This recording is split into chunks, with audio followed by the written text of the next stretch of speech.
الحمد لله رب العالمين والصلاة والسلام على رسوله الكريم أما بعد فأعوذ بالله من الشيطان الرجيم بسم الله الرحمن الرحيم قل أعوذ برب الفلق من شر ما خلق ومن شر غاسق إذا وقب ومن شر النفاثات في العقد ومن شر حاسد إذا حسد صدق اللہ العظیم۔ واجب الاحترام سامعین، السلام علیکم ورحمۃ اللہ وبرکاتہ۔ سورہ فلق تلاوت کرنے کی سعادت حاصل کی۔ اس سورہ پاک کا ترجمہ یوں ہے: آپ فرما دیجئے میں پناہ لیتا ہوں صبح کے پروردگار کی اور ہر اس چیز کے شر سے جس کو اس نے پیدا کیا، اور خصوصاً رات کی تاریکی کے شر سے جب وہ چھا جائے، اور ان کے شر سے جو پھونکیں مارتی ہیں گرہوں میں، اور میں پناہ مانگتا ہوں حسد کرنے والے کے شر سے جب وہ حسد کرے۔ اللہ کا قول سچا ہے جو بڑی ہی عظمت والا ہے۔ عزیزان گرامی قدر، اس سے پہلے کلپ میں پہلی آیت کی تشریح کی گئی۔ اب آئیے دوسری آیت کی تشریح اور باقی سورہ پاک کی تشریح کرتے ہیں۔ عزیزان گرامی قدر، جو آیت نمبر 2 ہے، من شر ما خلق، تو اس میں ہر چیز کی اذیت رسانی اور شر انگیزی سے فرمایا میں پناہ مانگتا ہوں۔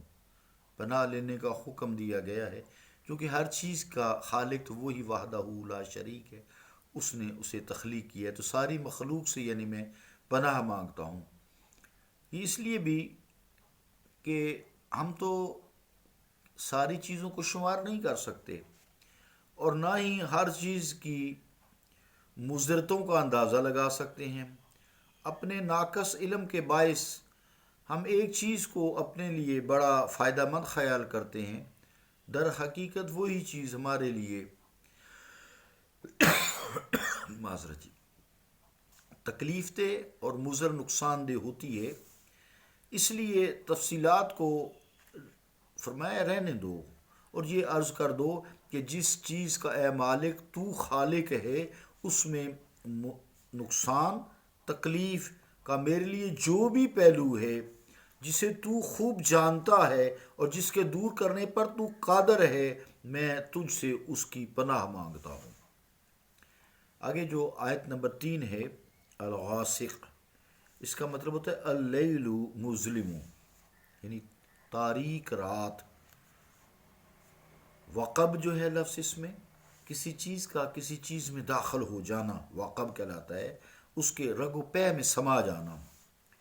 رات کی تاریکی کا جو ذکر ہے، شدت اس کی کا ذکر ہو رہا ہے کہ جب اس کی ظلمت کائنات کی ہر چیز کو اپنے دامن میں لپیٹ لے، ہر طرف اندھیرا ہی اندھیرا پھیل جائے، یہ منظر بذات خود بڑا دہشت ناک اور کرب انگیز ہوتا ہے۔ نیز رات کی تاریکی سے فائدہ اٹھا کر چور چوری کرتا ہے، قاتل خون ریزی کرتا ہے، آبروئیں اور عصمتیں اسی کی اوٹ میں لوٹی جاتی ہیں۔ شر انگیز قوتیں ہر قسم کی مزاحمت سے بے خوف ہو کر شر انگیزی کی حد کر دیتی ہیں، اور جس کو لوٹنا ہوتا ہے وہ خود خواب غفلت میں بے سود پڑا ہوتا ہے۔ دشمن بے خبری میں اس کو اپنے نرغے میں لے لیتا ہے، اسے اتنی فرصت بھی نہیں ملتی کہ وہ مدد کے لیے اپنے کسی دوست کو پکار سکے۔ اس لیے رات کی تاریکی کے شر سے بالخصوص پناہ مانگنے کی انسان کو تلقین کی جا رہی ہے۔ آگے جو آیت نمبر 4 ہے، نفاثات، یہ نفاثاتن کی جمع ہے، نفاثاتن کی جمع ہے، مبالغہ کا یہ صیغہ ہے۔ نفس اس سے کہتے ہیں یعنی تھوڑی سی تھوک پھینکنا، تھوڑی سی، ایک تو اتنا بہت بڑی نہیں، تھوڑی سی، جیسے گفتگو کرتے ہوئے انسان کے منہ سے تھوڑے سے تھوک نکل جاتی ہے۔ آپ جو لوگ واز وغیرہ کرتے ہیں یا موبائل ہے تو آپ دیکھیں جب آپ موبائل پہ گفتگو کرتے ہیں تھوڑی سی تھوک نکل جاتی ہے، تو اس تھوڑی سی تھوک پھینکنے کو جو ہے نفس کہا جاتا ہے۔ نفس اس سے بھی نیچے درجے کا جو ہے، یعنی بہت قلیل مقدار میں، اور جو پھونک کے دوران جسے کہتے ہیں نا آبی بخارات نکلتے ہیں، ہاں، اس کو بھی اسی سے مشابہت دے کر کہا جاتا ہے نفس۔ آگے لفظ ہے چوتھی آیت میں عقد۔ تو عقد یہ عقدہ کی جمع ہے اور اس کا معنی ہے گرا، عقدہ کھل گیا، تو اس کا معنی ہوتا ہے گرا۔ جادوگر جب جادو کرتے ہیں تو وہ منتر اور تلسم پڑھ کر ایک دھاگے میں گرا ڈالتے ہیں اور اس پر پھونک مارتے ہیں، جس طرح پاک کلام کے پاکیزہ اثرات ہوتے ہیں۔ عزیزان گرامی قدر، اسی طرح شیطانی ابلیسی منتروں اور شیطانی تلسموں کے تکلیف دہ نتائج بھی ہوتے ہیں۔ جو سحر ہے، جادو جسے کہتے ہیں، اس سے کسی چیز کی حقیقت بدلتی ہے یا نہیں، یہ ایک الگ موضوع ہے پورا گفتگو والا، لیکن اس میں کوئی شک نہیں کہ اس سے انسانی نفسیات بدل جاتی ہے، انسانی نفسیات پر اثر ہوتا ہے۔ یہ کہہ لیں کہ انسانی نفسیات پر اثر ہوتا ہے، ذہن پہ اثر ہوتا ہے، سوچوں پر اثر ہوتا ہے۔ ہاروت و ماروت کے واقعہ میں بھی جو سورہ بقرہ میں ہے، یہی بتایا گیا ہے کہ یہ شیاطین لوگوں کو ایسا جادو سکھایا کرتے تھے، ما یفرقون بہ بین المرء و زوجی، کہ اچھا بھلا رہتا بہتا ہنستا بستا جو گھر ہے وہ اختلافات کی نظر ہو کر طلاق ہو جایا کرتی تھی۔ میاں بیوی کی باہمی محبت، پیار میں جو باہمی محبت ہوتا تھا، پیار ہوتا تھا، نفرت و دعوت سے بدل جاتی تھی، دو خاندان اجڑ جاتے تھے۔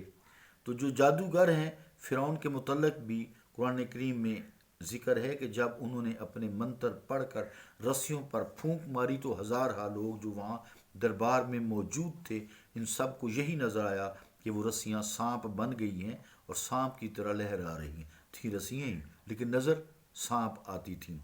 کسی کو کیا خبر اے انسان کہ کوئی خبیث الفطرت انسان اس کے لیے کیا کر رہا ہے اور کیسا کیسا جادو کر رہا ہے، اور چند ٹکوں کے عوض کس طرح اس کے لیے آزار بن رہا ہے۔ اس لیے اس چیز کو بھی خصوصیت کے ساتھ ذکر کیا کہ الہی، جو بدکیش مجھے، بدبخت مجھے دکھ پہنچانے، میرے گھر کا سکون برباد کرنے، میری صحت کو بگاڑنے کے لیے ان ذلیل حرکتوں میں لگے ہوئے ہیں، میں خود ان کے شر سے اپنی حفاظت نہیں کر سکتا۔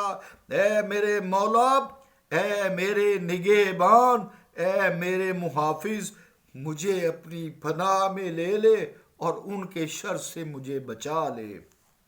عزیزان گرامی قدر، جادوگری کا پیشہ اکثر بیشتر عورتیں کیا کرتی تھیں اس زمانے میں، آج کل تو کرتی ہیں، بہت زیادہ اب بھی کرتی ہیں، مرد لیکن زیادہ ہیں۔ اس لیے یہاں نفاثات مؤنث کا صیغہ استعمال کیا گیا ہے۔ آخری جو آیت ہے اس میں حسد ہے۔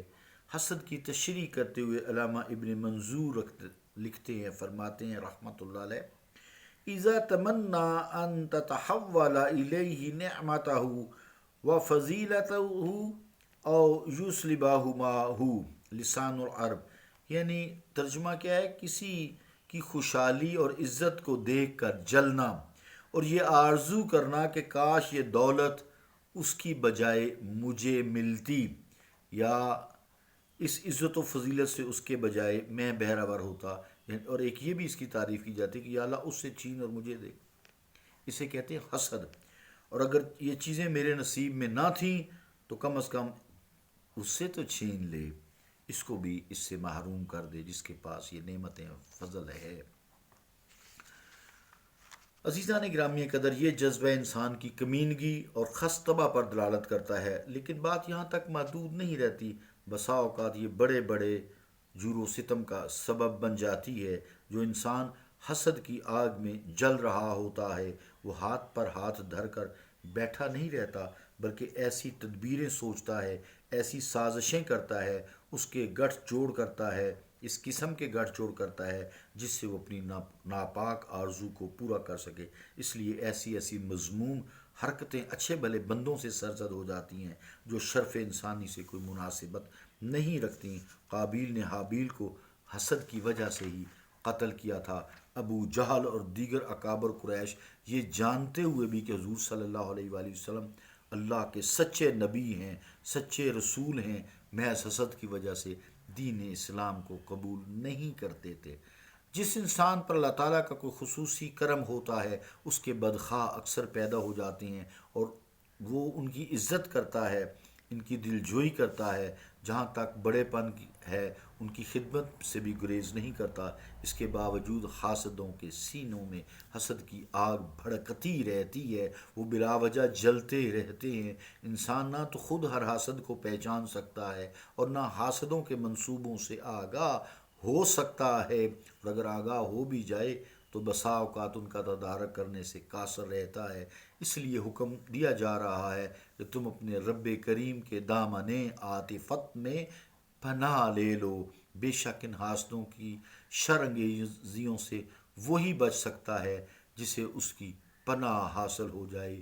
الہی تیرا یہ زار و ناتواب ضعیف و بے نوا بندہ تیرے دامن لطف و کرم میں پناہ طلب کرتا ہے۔ تیری پناہ کے بغیر اس کا کوئی ٹھکانہ نہیں۔ اللہم صلی وسلم وبارک سیدنا و مولانا محمد الحامد المحمود وعلی آلہ واصحابہ ومن تبعہ احبہ الی یوم الدین۔